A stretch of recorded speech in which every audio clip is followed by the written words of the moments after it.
कंस के बहिना देवकी कंस के दुलरुई हो। कंस के बहिना देवकी कंस के दुलरुई हो। ललना देवकी के करेलन बियाह कंस खुशिया मनावेलन मोहर लुटावेलन हो। ललना देवकी के करेलन बियाह कंस खुशिया मनावेलन मोहर लुटावेलन हो। देवकी के करेलन विदाई कंस रथ बैठावेलन हो। देवकी के करेलन विदाई कंस रथ बैठावेलन हो। ललना तब तक भैले आकाशवाणी सुनहो कंस पापी हो। ललना तब तक भैले आकाशवाणी सुनहो कंस पापी हो। कंस पाप के घड़ा तोहरो भरी गईले वसुधा कुला गईली हो। कंस पाप के घड़ा तोहरो भरी गईले वसुधा कुला गईली हो। जवना देवकी के रथ पर करत बड़ विदैया हो। जवना देवकी के रथ पर करत बड़ विदैया हो। कंस ओही देवकी के 8वां पुत्र तोहा के बधी है वसुधा उधार करी है हो। कंस ओही देवकी के 8वां पुत्र तोहा के बधी है वसुधा उधार करी है हो। वसुधा के करी है उधार देवा लोग आनंद होई है हो। वसुधा के करी है उधार देवा लोग आनंद होई है हो। ललना ताना बचन कंस सुने ले आकाश से भी हंसी बोले हो। ललना ताना बचन कंस सुन ले आकाश से भी हंसी बोले हो। आकाश देव भले तू देला बताई देवकी के हम बध करबहु। आकाश देव भले तू देला बताई देवकी के हम बध करबहु। देवकी के करब हम बध संगहि वसु देव के हो। देवकी के करब हम बध संगहि वसु देव के हो। ललना नहीं रही हैं देवकी वसुदेव पुत्र ना जन्मी है हो। ललना नहीं रही हैं देवकी वसुदेव पुत्र ना जाना मी है हो। ये ताना बचन वसुदेव सुने ले कंस से विनती करे हो। ये ताना बचन वसुदेव सुने ले कंस से विनती करे हो। कंस दुसमान बाड़े हमर पुत्र हम का कसुर कैनी हो। कंस दुसमान बाड़े हमर पुत्र हम का कसुर कैनी हो।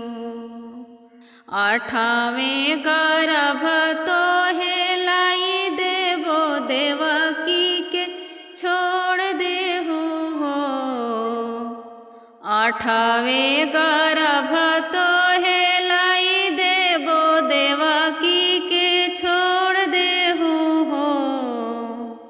ए ललना तब तक आइले नारद मुनि कंस के भरमावेले हो। ए ललना तब तक आइले नारद मुनि कंस के भरमावेले हो। ए कंस कैसे चिन्हब 8वां पुत्र हवन उनका के वध करबहु। ए कंस कैसे चिन्हब 8वां पुत्र हवन उनका के वध करबहु। नारद बचन सुनि कंस जे वसुदेव देवकी के जेलवा में रख देहलन हो। नारद बचन सुनि कंस जे वसुदेव देवकी के जेलवा जे राखी दिहलन हो। ललना जेलवा के आगे पीछे पहरा कंस जे लगाई दिहले हो। ए ललना जेलवा के आगे पीछे पहरा कंस जे लगाई दिहले हो। एकाएकी काई के कंस 6वां पुत्र मारी दिहले हो। एकाएकी काई के कंस 6वां पुत्र मारी दिहले हो। ए ललना 7वां गर्भ चली गईले रोहिणी के गर्भ में हो। ए ललना 7वां गर्भ चली गईले रोहिणी के गर्भ में हो। 8वां जन्म में भगवान भादो के अन्हरिया हो। 8वां जन्म में भगवान भादो के अन्हरिया हो। ललना 8वीं में 12 बजे रतिया रोहिणी नक्षत्र में हो। ललना 8वीं में 12 बजे रतिया रोहिणी नक्षत्र में हो।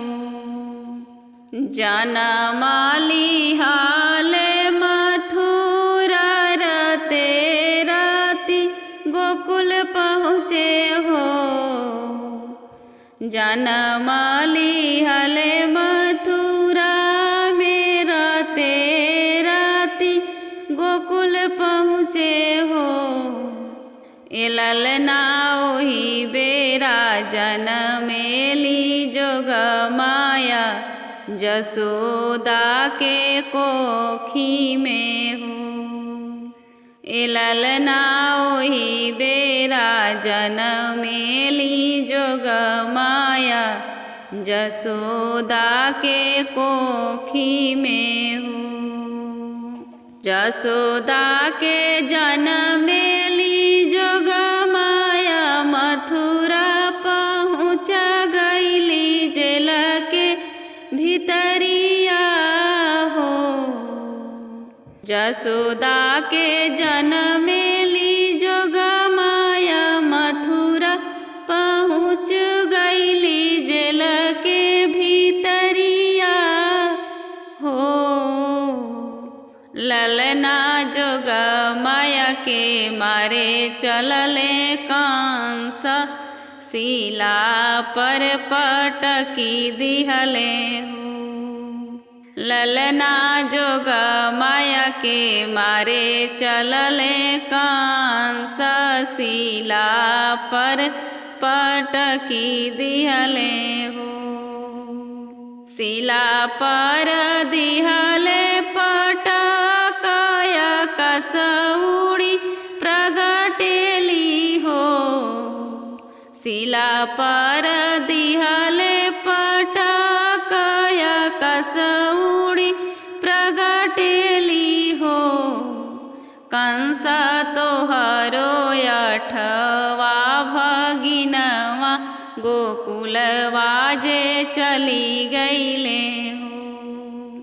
कंस तोहरो अठवा भगिनवा गोकुलवा जे चली गईले हो। गईले गोकुल कान्हा नंद बाबा अंगना हो। गईले गोकुल कान्हा नंद बाबा अंगना हो। ललना नंद बाबा गोदिया में ले जसोदा के से जरिया धैले हो। ललना नंद बाबा गोदिया में ले जसोदा के से जरिया धैले हो। रोवे लगले कृष्ण कन्हाई जसोदा निंद टूटल हो। रोवे लगले कृष्ण कन्हाई जसोदा निंद टूटल हो। ललना कन्हा के रोदन सुनी चेरिया सब महल के बीचे अइली हो। ललना कन्हा के रोदन सुनी चेरिया सब महल के बीचे अइली हो। बाजे लागल आनंद बधैया महल उठे सोहर हो।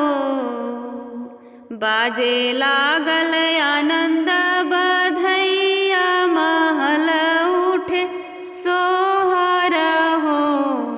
ललना देवा लोग भैले आनंद आनंद तीनों लोक भैले हो। ललना देवा लोग भैले आनंद आनंद तीनों